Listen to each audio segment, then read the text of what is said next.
Hi everyone, for today I'm going to be doing a little breakdown process for my latest long hour drawing video. The reason why I'm doing this on a different video is because I feel this could work so much better since the long hour drawing video is generally for a background noise and I don't want to distract much with my voice. So for this page, I already have the layouts done, so I'm going to be explaining mostly the sketch part and the inking. Before starting with the sketch part, I like to turn the layout layer to blue and reduce the opacity to something between 50% and 30%. This is so I don't get confused with the lines when cleaning up the sketch.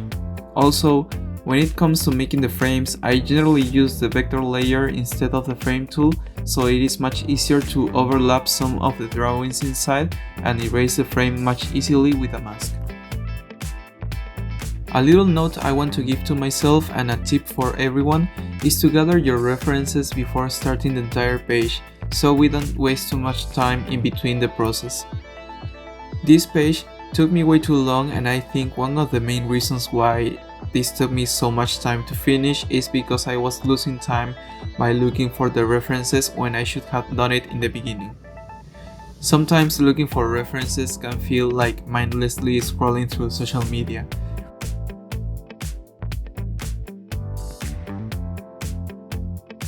In this page, I was struggling a bit with the first few poses. Even though those are very simple poses, getting the right lines to make them look natural was really hard, since it had to be subtle. If you saw some parts of the real-time video, you can see me struggling a bit, even though I erased some of the parts that I was drawing over and over. For the background, since I'm trying to establish the shot with the first panel, I tried to be careful with the pose of the hands and what stuff is around. I wanted to introduce the mother of Lux and Luna, who are siblings in this story, with these few panels, and I wanted to make it feel warm and calm. Something I found out that worked for me when drawing kids and younger people is to draw the nose closer to the eyes and making the face with bigger cheeks. Usually kids tend to have much more facial fat than older people. Also, the younger it is, the bigger the head will be in comparison to his body.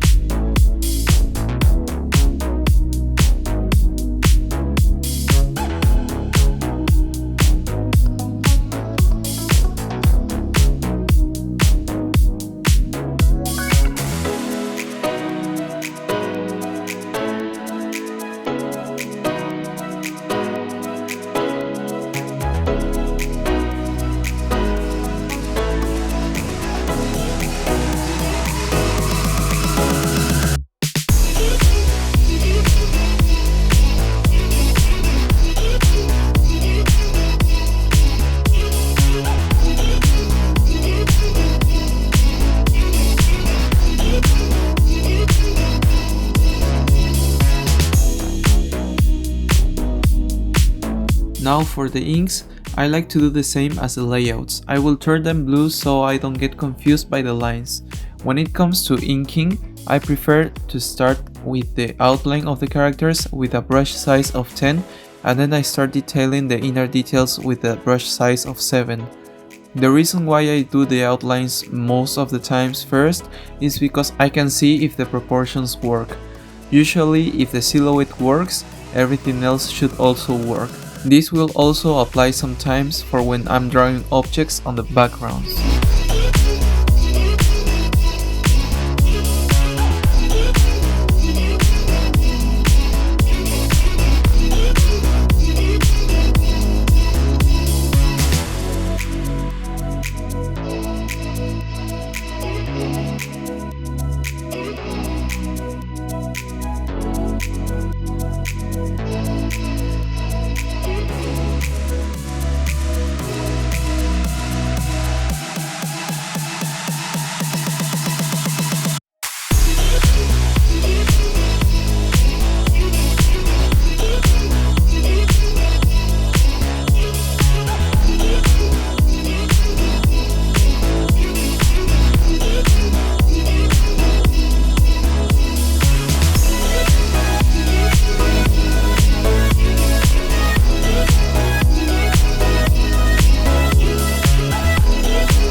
Here I noticed that the perspective of the table behind was a bit too far, so I had to fix quite a few things on the background to make it work.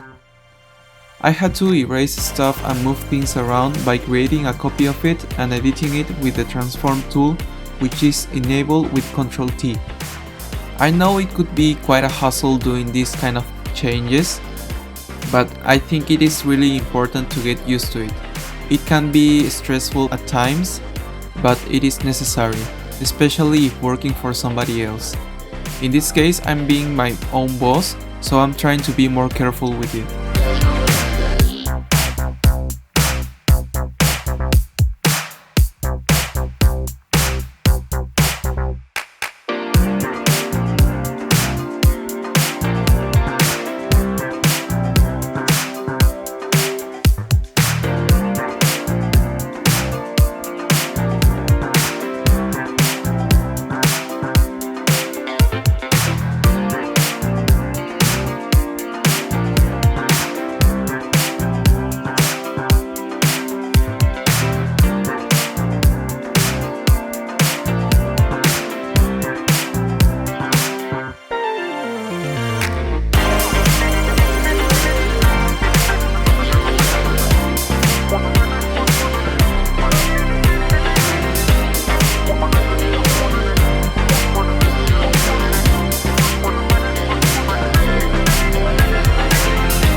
I'm leaving most of the stuff clean, since I want to make sure first that the figures and proportions are correct.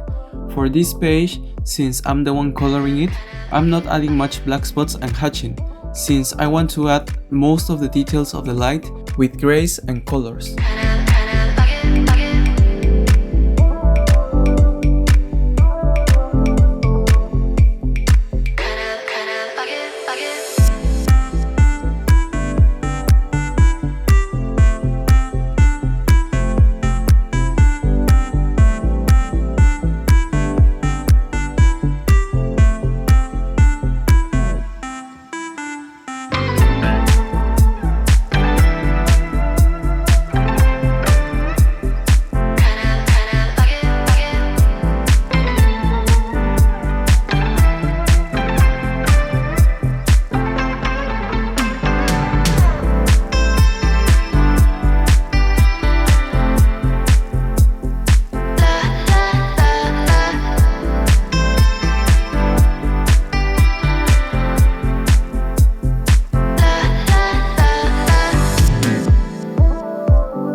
Whenever I'm drawing dark hair, nowadays I tend to start by blocking out the hair first, and then I use the lasso tool to start carving the light.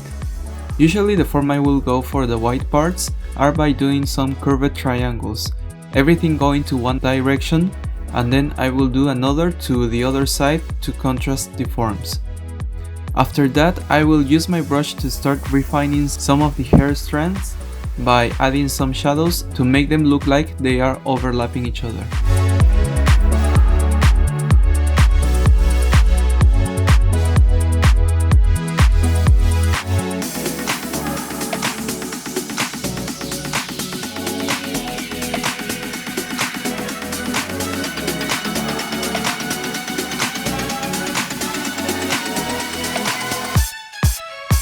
Now for the shadows, since I'm trying to aim for a cinematic vibe, something I learned, and I think I said it a few times, is to always aim the camera from the shadow side of the characters.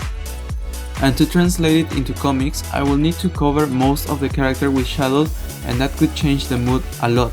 So I can really use black spots as much as I want, and I have to be careful with it. That's why I prefer at times to use grays.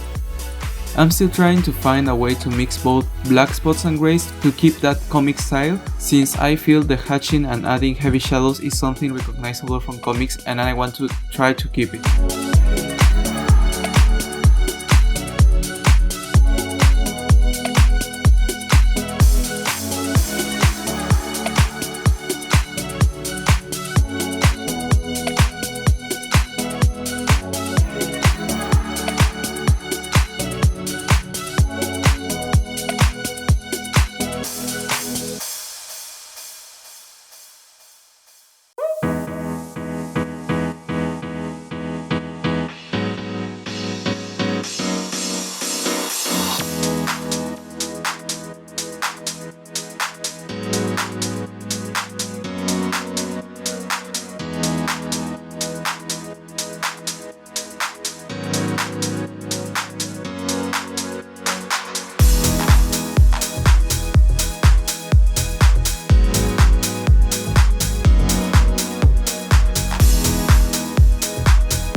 I changed a few things here and there off screen and also added just a little bit more detail. This is because when I record, I cannot see well the entire piece. I tend to get really close to the screen. This should be all for today. I hope this little breakdown process helped you out, and I hope to see you on another video. Thank you for watching. Bye!